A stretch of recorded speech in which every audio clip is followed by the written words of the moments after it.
Hello, friends, and welcome to my today's lecture on the summary of The Emperor Jones, play by Eugene O'Neill.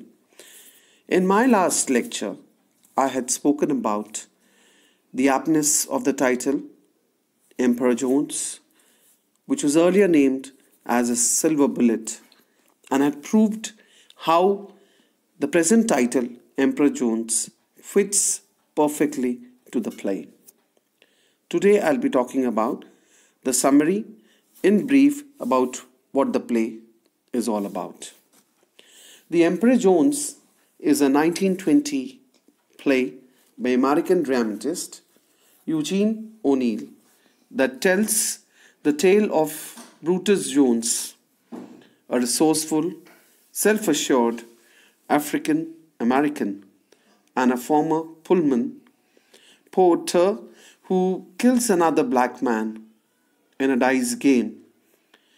He is jailed and later escapes to a small backward Caribbean island where he sets himself as an emperor. The play recounts his story in flashback as Brutus makes his way through the jungle in an attempt to escape the former subjects who have rebelled against him.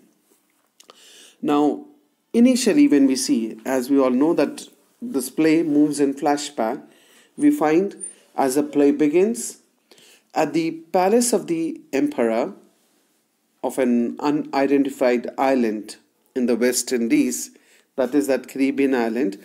Smithers, who's a Cockney trader, finds that all of the servants have left the palace except for one old native woman, and he interrogates her to learn that the natives of that particular island are plotting a revolution against the emperor, and who's an American fugitive named Brutus Jones. When Jones awakens, Smithers warns him of the plot and the danger of trying to make an escape through the dark forest of that island.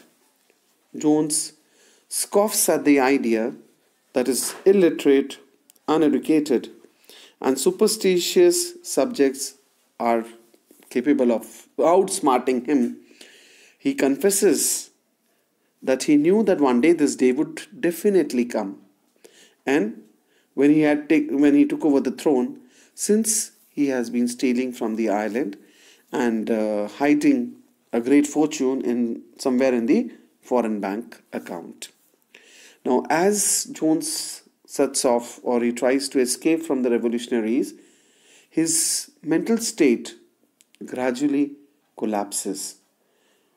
And in the darkness of the forest itself, he is overconfident, due in part to the fact that he has convinced the islanders that he possesses magical powers, and after an earlier attempted assassination, he constructs a myth that he could be killed only by silver bullets.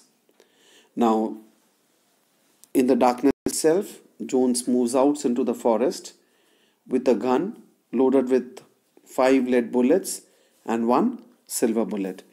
He has hallucinations. He sees those hallucinations of his innermost fears, although he's quite alone over there. And as he encounters each hallucination, he fires a bullet from his gun. That has a rather counterintuitive effect of alerting his pursuers about his whereabouts. Now, through this hallucinatory imagery and the monologue of Jones, we find that and we learn that Jones came to the island as a stowaway on a boat after killing a man. As I had already mentioned, he had killed a black man in a dice game and he was jailed, and after that he runs away from the jail, and he escapes to that small backward Caribbean island and he sets up as an emperor. So he has visions of the man that he had killed, and even visions of the prison guard. And the other hallucinations are a slave auction, a slave ship, and even a witch doctor in the Congo who tries to kill him with the help of a hungry crocodile. He shoots at the crocodile with the last silver bullet that is remaining in his gun, and Smithers, he returns to the play in the final scene and meets up with the leader of the insurrection, Lem, who had earlier already tried to shoot Jones. And the revolutionaries are already set out in the jungle or in the forest to find Jones. And shortly after, we find that Lem returns to tell Smithers that they had already killed Jones. Lem tells him that he and the other revolutionaries had melted down the silver coins to make the silver bullets that would kill Jones. And by that silver bullet itself, they had killed Jones. And this myth was created by Jones himself, that he could be killed. He had some magical powers and he could be killed only by a silver bullet. And that was proved true.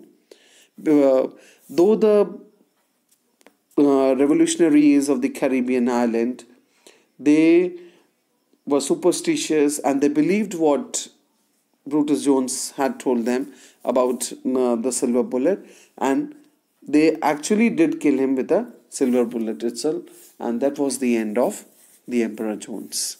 That's all for now. I'll be coming up with more lectures of mine. Till then, goodbye and thank you.